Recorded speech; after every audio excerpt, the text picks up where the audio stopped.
Wallahi na ji daɗin zuwan yi yasa abin da yake ta damuna tun safe na rasa ma da wa zan yi hira. Kwana biyu gari sit in gaya miki sai a hankali.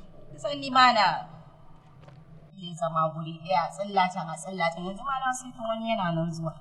Kika sai ki wani yanzu? A gidan mijin naki? Me a ciki? Haka ne kuma. Ya ko ni fa bana iya haka da gida ɗaya. Au to din ma da Bana iya amma dai ba ki jin tsoron mijin ke shigo yanzu ya ji wannan magana? Ha'ila. Karaman magana bari ya shigo ki ga yadda zan masa. Amma ne ki ranka daga kafa tun da gidan miji. Assalamu alaikum. Alaikum assalam.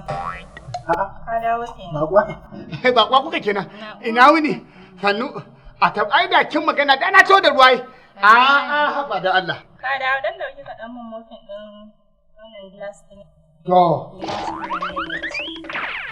Sai ga wata Allah ya samu dace. Mazan ne sai da kan kika saka musu sai a samu dace. Ka ga bar mofin din to da Allah ka dan yi nan wannan.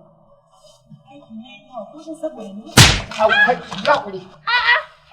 La, sassaƙe min gwiwa za kai? To bar mafin din da Allah saka min rawa. Kan ta ka haka tsanka. Rawa? Hana ruwa kuma? Rawa. Jinin kai.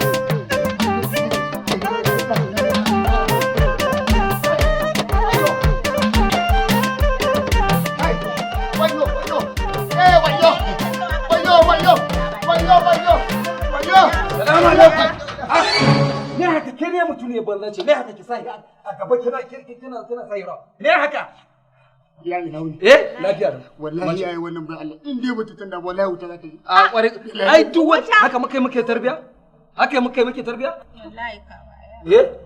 wallahi haba ya hakuri da Allah ya hakuri za mu shiga kafar wando ɗaya da ke in dai kina irin wannan Ni ma dai na yi mata magana na ce bai kamata ba ta sa shi rawa. Wallahi mun da indai da haka ne wallahi wuta za ta yi. Yar wuta ce wallahi. Ni din? Wuta kuma a aljanna. Ka fa ka je ka siyo mana ruwa da Allah mai sanyi. Mai sanyi. Shikenan ni na shiga. in kin gama ni ina da Ni ma da ruwan sanyi. Ka saka kaya ruwa mai sanyi. Kawo ya yi kyau a masa fada. Ya ban labari da duk yadda aka yi dai. Ya ban labari. In kika yi sake wallahi in zo in shige.